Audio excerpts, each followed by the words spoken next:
Hey everyone, welcome back to the channel. So I need to tell you about a building where over 400 people died, a building where many of those bodies were never recovered, never given proper burial, never given Catholic rites. They're still there, right now, entombed in concrete and rubble, and the building was rebuilt on top of them. People work there, shop there, walk through there every single day, walking on top of a mass grave. I'm talking about the Hyatt Terraces Plaza in Baguio City, Philippines, or what's left of it, what was built on top of the dead. And before you think this is just another ghost story, let me be clear. This is documented. The earthquake happened. The deaths are recorded. The bodies that were left behind are a matter of public record. The families of the victims still perform rituals at the site every year. This isn't folklore. This is tragedy. This is unfinished business. This is 400 souls who were never properly laid to rest. And they're angry. Let me take you back to July 16th, 1990, Monday afternoon, around 4:26 p.m. Baguio City, the summer capital of the Philippines, a popular tourist destination, cool climate, beautiful mountain views. The city was busy.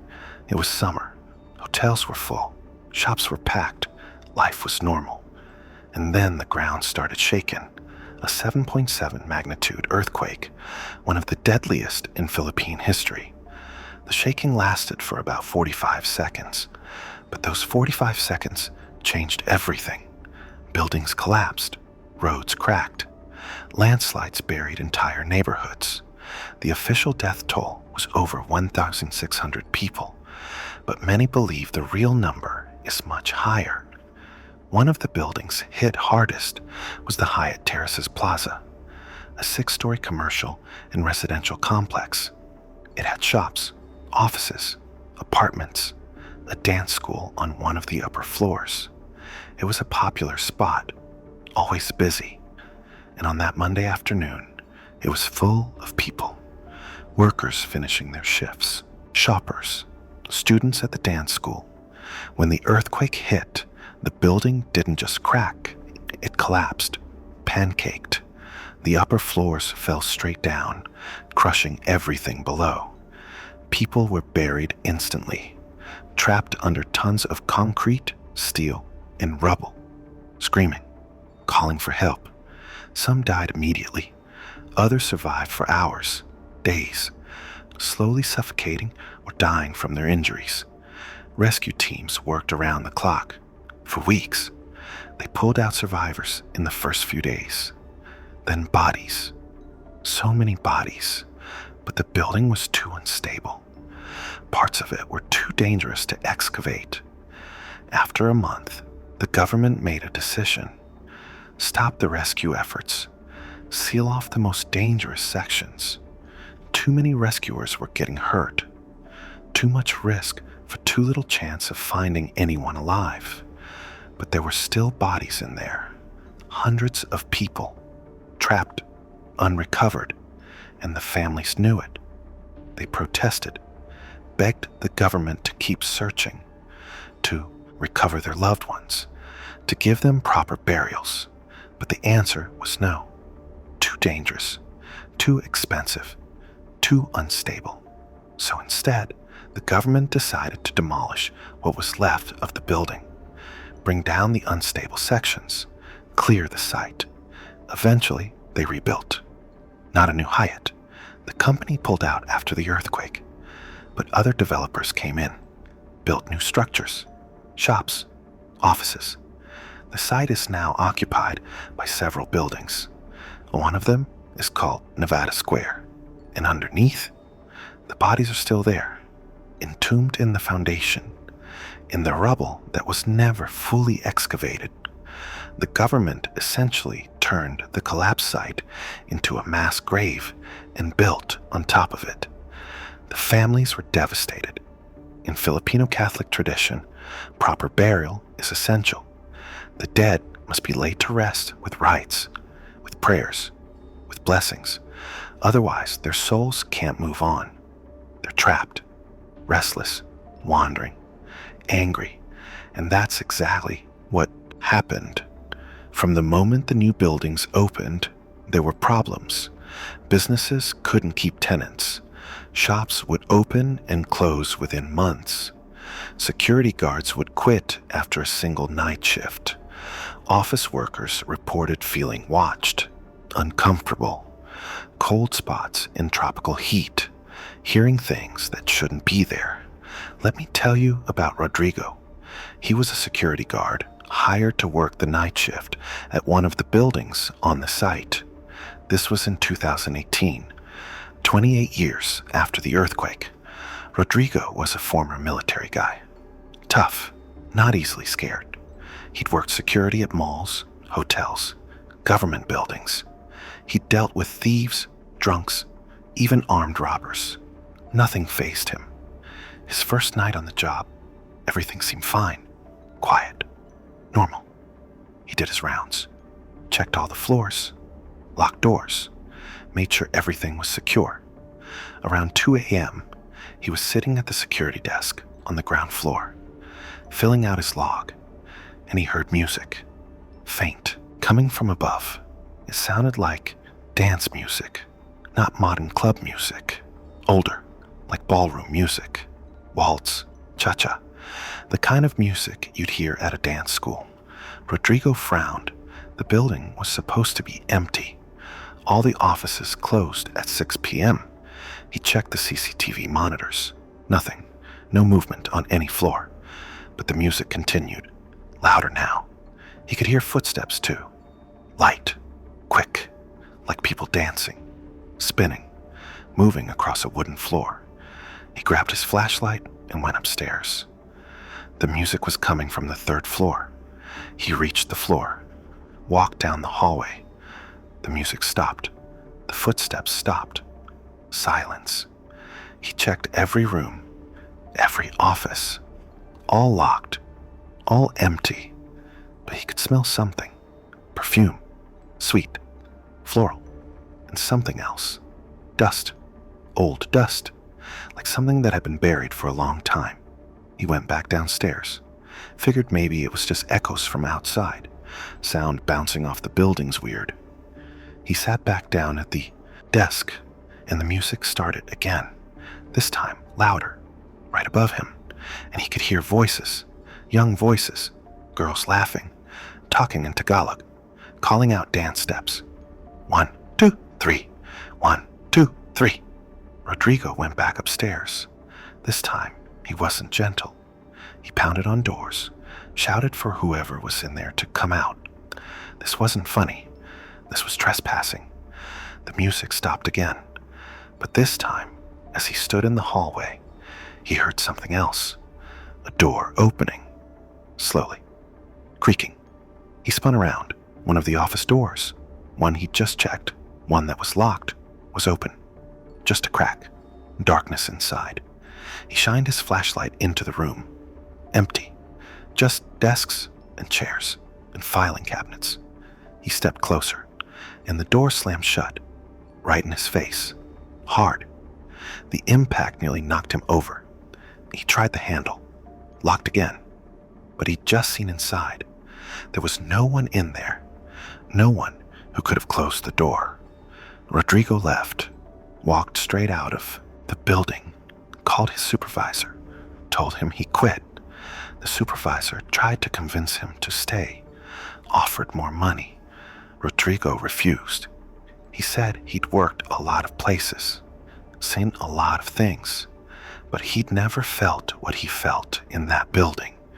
He said it felt like the building was full of people, invisible people, watching him, angry at him for being there.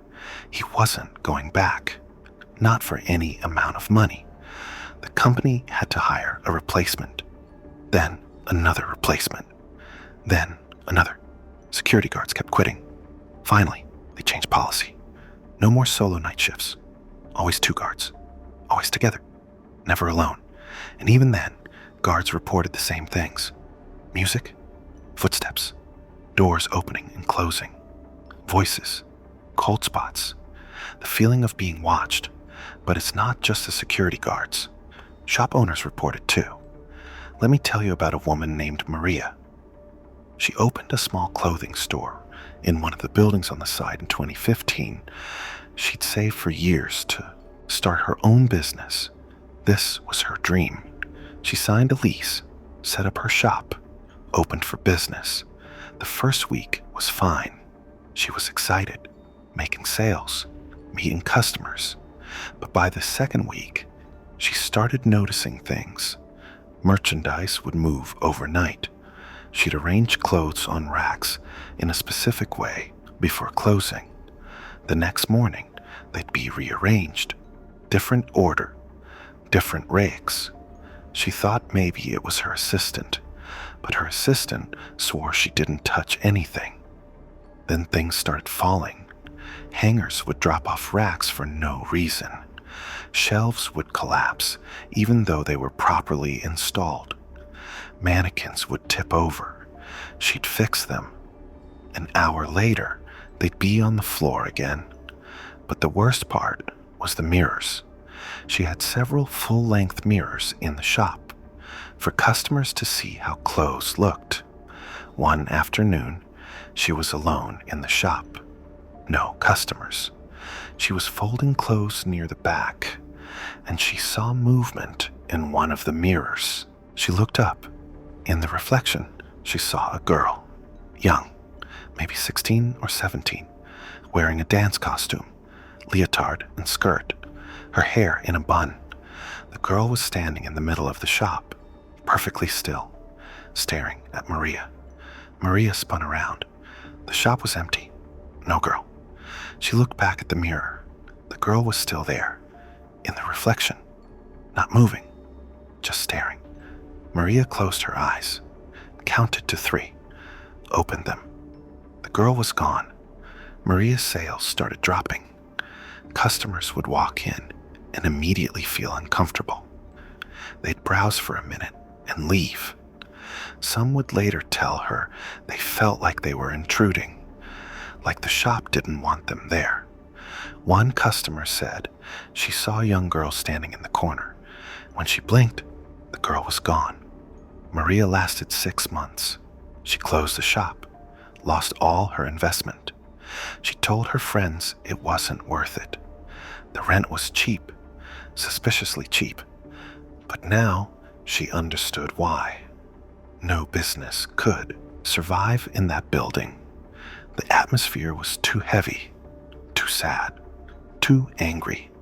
And it's not just one building, it's the entire area. The whole footprint of the original Hyatt Terraces Plaza. Multiple structures now occupy the space, and all of them have the same problems. High turnover, businesses failing, security guards quitting, people reporting the same phenomena.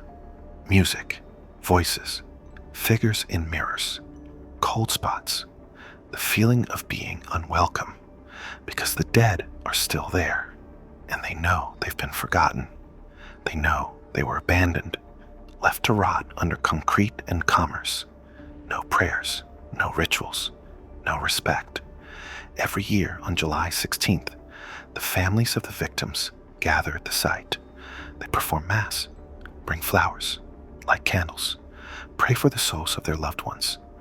Some families have been doing this for over 30 years. Mothers who lost children, children who lost parents, siblings, spouses. They come every year. They pray. They remember. They beg the souls to rest, to forgive, to be at peace. But the activity in the buildings doesn't stop. If anything, it gets worse around the anniversary, the weeks leading up to July 16th and the weeks after. Security guards report increased incidents, more sounds, more sightings, more doors opening and closing, like the souls know, like they're remembering, reliving their deaths every year. A Catholic priest who performs the annual memorial mass told me something. He said the souls at the Hyatt Terraces site are trapped, not just physically. Their bodies are literally trapped under the building, but spiritually, they died suddenly, violently, in fear and pain. Many of them weren't ready, weren't prepared, and then their bodies were left. No burial, no rites, no release. In Catholic belief, that's one of the worst things that can happen. The soul can't move on. It's anchored to the place of death, wandering, waiting, hoping someone will remember, someone will help. But what can be done? You can't demolish the buildings, excavate the site, recover the remains. It's been over 30 years. The area is commercially developed, legally complex, politically impossible. The government won't acknowledge the problem. The developers won't admit anything. The businesses can't talk about it openly because it would destroy what little commercial viability the site has. So the dead remain, and the living who work and shop there just have to deal with it. Some people don't believe. They dismiss the stories. Coincidence, imagination, psychological projection. But ask anyone who's worked there, especially the security guards, especially the people who've been there alone at night. They'll tell you. They'll tell you the building is alive, not with life, with death, with memory, with pain. And they'll tell you about the worst spot, the area that used to be the dance school. No one can pinpoint the exact location now because the building layout has changed. But there's a section, people who are sensitive to it can feel it, where the air is heavier, colder, where you hear the music most clearly, where young girls' voices echo, counting, dancing, forever rehearsing, forever trapped in that moment before the earthquake hit and the floor fell beneath their feet. I asked the priest if there's hope, if there's anything that can be done to help the souls move on. He said yes. Prayer, memory, acknowledgement. The families performing the annual rituals, that helps. It lets the dead know they're not forgotten, that they're loved, that people are trying. But the real solution would be to recover the remains. Give them proper burial. Bless the site. Cleanse it. Officially recognize it as a memorial, a sacred space, not a commercial property. But that's unlikely to happen. There's too much money involved, too many legal complications, too much time has passed, so the souls remain.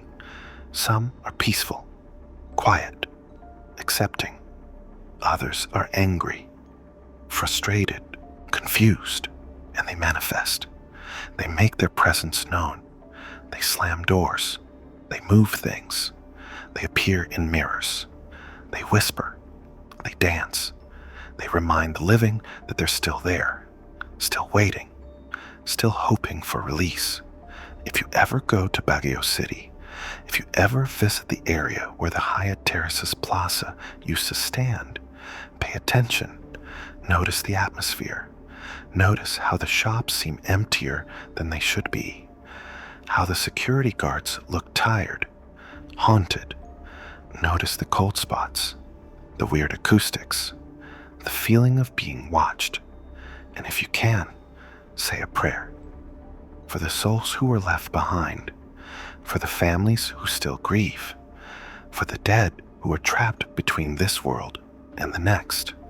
You don't have to be Catholic. You don't have to believe in ghosts. Just acknowledge them. Remember them. Let them know they're not forgotten, because that's all they want. To be remembered, to be mourned, to be honored. And maybe if enough people remember, if enough people acknowledge their suffering, they can finally rest. Thanks for watching. If you're from the Philippines, if you've been to Baguio, if you've experienced something at that site, share it in the comments. Let's remember together Hit subscribe for more real stories from across Asia. Stay safe out there. And remember, the dead don't forget. Don't let us forget them either.